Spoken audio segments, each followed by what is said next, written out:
आप सबको जय मसीह की। इस सुबह के समय हम एक वचन अध्ययन करेंगे जो कोलोसियों की पत्री 3 अध्याय के 19वें वचन से है।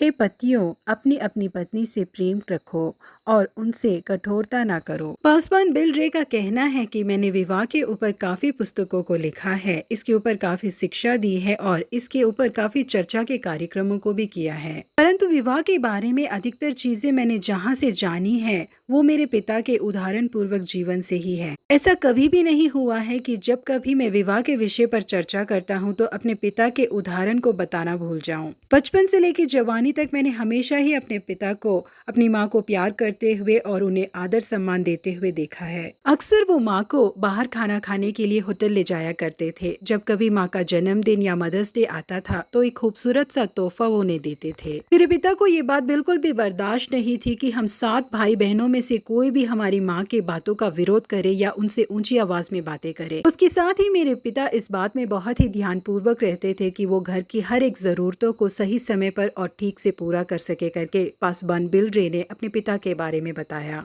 जी हाँ प्रिय परमेश्वर के लोगों, एक शादीशुदा जिंदगी में परमेश्वर एक ऐसे ही प्रेम को देखना चाहते हैं। बिल्कुल इसी समान जब पत्नियां अपने पति के अधीन होती है, उनके साथ प्रेम भाव से रहती है, तो ऐसा परिवार दूसरे लोगों के लिए उदाहरण बन जाता है। अपनी पत्नी से बेहद प्रेम करने और उसे दिलासा देने के कारण एल्काना ने पवित्र शास्त्र में विशेष स्थान प्राप्त किया है। जब उनकी पत्नी हन्ना संतान न होने के कारण रो रही थी तो उन्हें दिलासा देने के लिए वो कहते हैं कि हे हन्ना, तू क्यों रोती है और खाना क्यों नहीं खाती और तेरा मन क्यों उदास है? क्या तेरे लिए मैं 10 बेटों से भी अच्छा नहीं? वो एल्काना का प्यार ही था, उसके दिलासे भरे शब्द ही थे जिससे हन्ना को दिलासा मिला। इसके बाद उसने परमेश्वर से प्रार्थना करके एक संतान को भी प्राप्त किया। परमेश्वर ने इस संसार में विवाहित जीवन की शुरुआत करके विवाह को आशीषित किया। यहाँ पे परमेश्वर के लोगों, जब हमारे परिवार में भी परमेश्वर ये प्रेम और एकता नजर आएगी तो हमारा परिवार इस समाज के लिए एक आशीष का मूल बनेगा, इस बात में कोई भी संदेह नहीं। विवाहित जीवन को बनाने वाले परमेश्वर हमारे परिवारों को आशीषित करे और स्थिर बनाए। प्रभु आप सबों को आशीषित करे। Have a blessed week ahead.